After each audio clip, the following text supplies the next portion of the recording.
चलिए question number 11 की तरफ। क्वेश्चन नंबर हमसे क्या बोल रहा है? In the figure given below, radius r of the circle, यहाँ पर देखो आर क्या है, इस सर्कल का रेडियस है, which does which touches the sides of the triangle is, right? यहाँ पर हमारे पास एक ट्राइंगल है, उसके बीच में एक सर्कल बना हुआ है और ट्राइंगल के साइड्स इस सर्कल को टच कर रहे हैं, राइट? हमें इस रेडियस आर की वैल्यू को फाइंड आउट करना है। सो हम कुछ थ्योरम हमने पढ़ रखे हैं सर्कल वाले चैप्टर में, हम उसको एक बार रिवाइज करते हैं। यहाँ पर देखो, जैसे ही आप इस तरह का फिगर देखोगे आपके मन में क्या आना चाहिए? सो हमारा जो पॉइंट बी है, बी से ये क्या है, ये दोनों टेंजेंट है सर्कल पे, करेक्ट? इट मीन्स जो बी डी होगा, एंड वी नो दैट अगर हम किसी एक्सटर्नल पॉइंट से टेंजेंट ड्रॉ करते हैं सर्कल पे अगर हम किसी एक्सटर्नल पॉइंट से टेंजेंट ड्रॉ करते हैं तो टेंजेंट हमारा क्या होता है? इक्वल होता है, राइट? इट मीन्स बी से अगर हम टेंजेंट बी डी और बी एफ ड्रॉ कर रहे हैं तो ये क्या होगा? बी डी और बी एफ दोनों इक्वल होगा।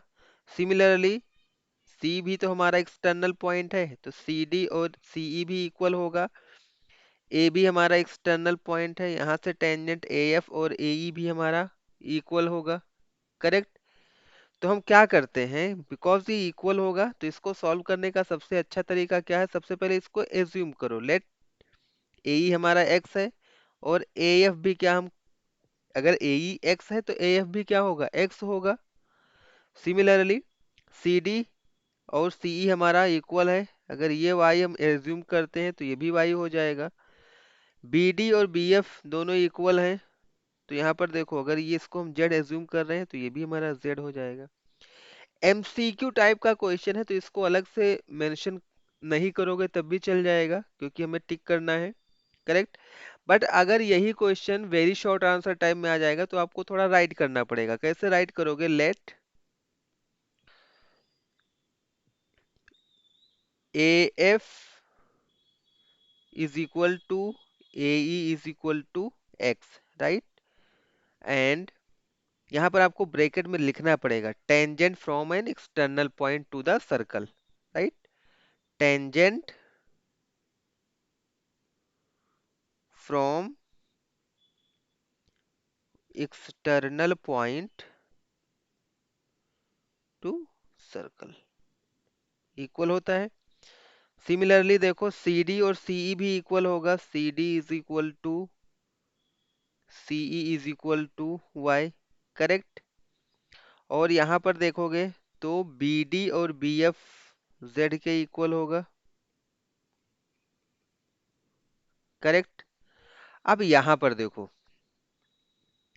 अगर हम इतना और इतना दोनों ऐड करें, means x plus y add करेंगे तो हमें क्या मिलेगा? 24 मिलेगा। यहाँ से हम इक्वेशन नंबर 1 फॉर्म कर लेंगे, x plus y is equal to 24, correct?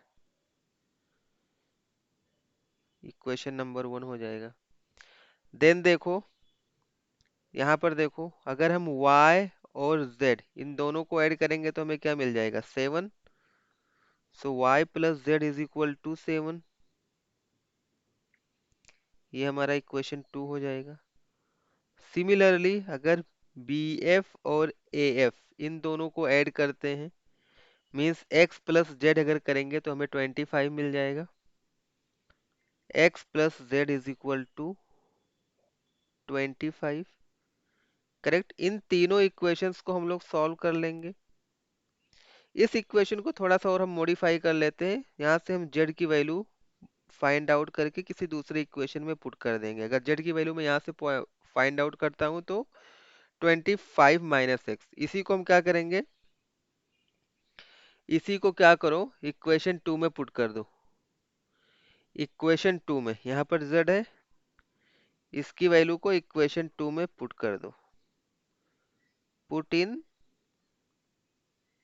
2, equation 2 में पुट करेंगे।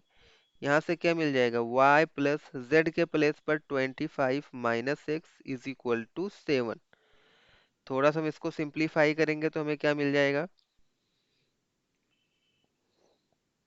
इट इम्प्लाइज 25 इस साइड में आएगा तो माइनस हो जाएगा, 25 इस साइड में आएगा माइनस हो जाएगा। तो यहाँ पर क्या बचेगा, y minus x is equal to 7 - 25। y minus x is equal to 7 minus 25 will give you -18, correct.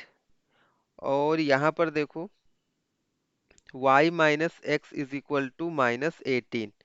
Let's say this is equation number 4। अभी देखो ये वाला इक्वेशन ध्यान से देखो और ये वाला इक्वेशन ध्यान से देखो, राइट। यहाँ पर x प्लस है, यहाँ पर x माइनस है। तो अगर हम इन दोनों इक्वेशंस को ऐड कर देंगे तो x x कैंसिल हो जाएगा, हमें y की वैल्यू मिल जाएगी, करेक्ट। चलो हम क्या कर रहे हैं, इक्वेशन 1 प्लस इक्वेशन 4 कर रहे हैं। तो अगर हम ऐसा करेंगे तो हमें क्या मिलेगा,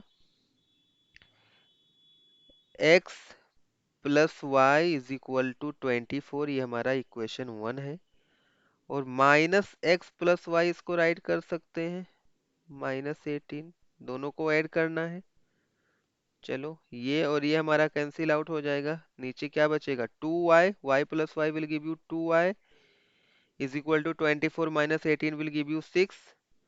सो यहाँ से हम y की वैल्यू फाइंड आउट कर सकते हैं, 2y इज इक्वल टू 6। तो y की वैल्यू क्या हमें मिल जाएगी, 6/2। यानी इशू y की वैल्यू 6 को 2 से डिवाइड करोगे 3 हो जाएगा, राइट। तो ये 3 सेंटीमीटर आएगा हमारा y की वैल्यू।